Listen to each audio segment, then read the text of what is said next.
Assalamualaikum warahmatullahi wabarakatuh. Sahabatku yang dirahmati Allah, jika engkau mendengarkan atau menyaksikan video ini, yakinlah bahwa ini bukanlah sebuah kebetulan. Ini adalah tanda kasih sayang Allah yang menggerakkan hatimu untuk mendengarkan nasihat ini.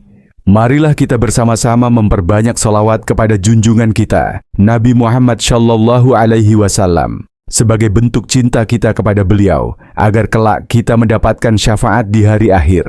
Saya juga ingin mengucapkan terima kasih yang sebesar-besarnya kepada sahabat-sahabatku yang telah menyempatkan diri untuk menyukai dan berlangganan di channel 1 Fitra ini.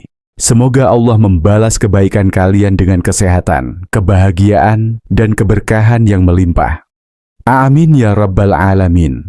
Saudaraku, tahukah engkau bahwa di dalam Islam terdapat sebuah ibadah yang begitu istimewa dan penuh keberkahan, yaitu sholat tahajud.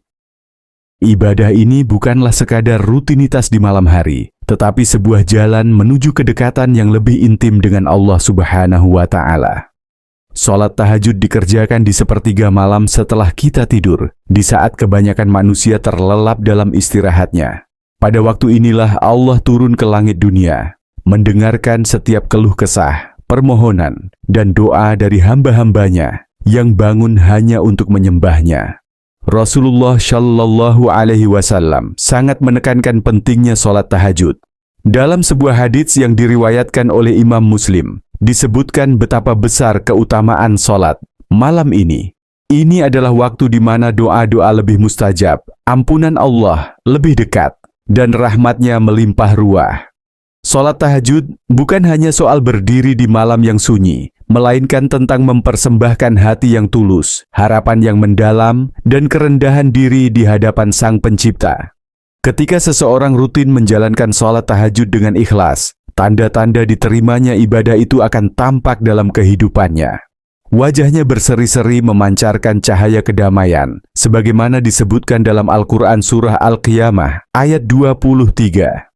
Pada hari itu wajah-wajah berseri-seri memandang kepada Tuhan mereka.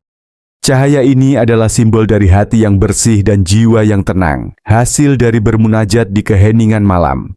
Lebih dari itu, tahajud memberikan manfaat luar biasa bagi kesehatan mental dan fisik. Dalam kesunyian malam, saat kita bersujud dan memohon ampunan, beban pikiran terasa lebih ringan dan hati menjadi lebih lapang. Allah Subhanahu wa Ta'ala berfirman dalam surah Muhammad ayat 19 bahwa orang yang beriman dan bertakwa tidak akan dikurangi pahala amalnya sedikit pun.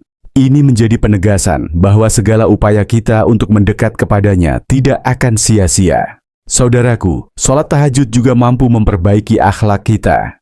Orang yang rajin tahajud akan lebih mudah mengendalikan diri, lebih lembut dalam bertutur kata, dan lebih bijaksana dalam bertindak. Allah berfirman dalam surah Al-Ankabut ayat 45, sesungguhnya sholat itu mencegah dari perbuatan keji dan mungkar.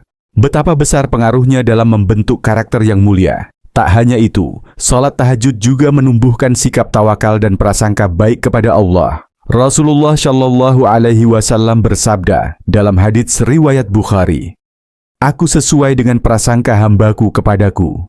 Orang yang rutin tahajud akan selalu yakin bahwa setiap takdir Allah adalah yang terbaik, baik berupa kebahagiaan maupun ujian. Mereka akan menghadapi hidup dengan hati yang lapang dan pikiran yang jernih.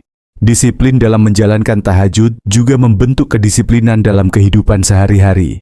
Mereka lebih bijak dalam mengelola waktu, lebih teratur dalam beraktivitas, dan lebih peka terhadap kebutuhan sesama. Semua ini adalah buah dari kebiasaan bangun di malam hari untuk menghadap Allah.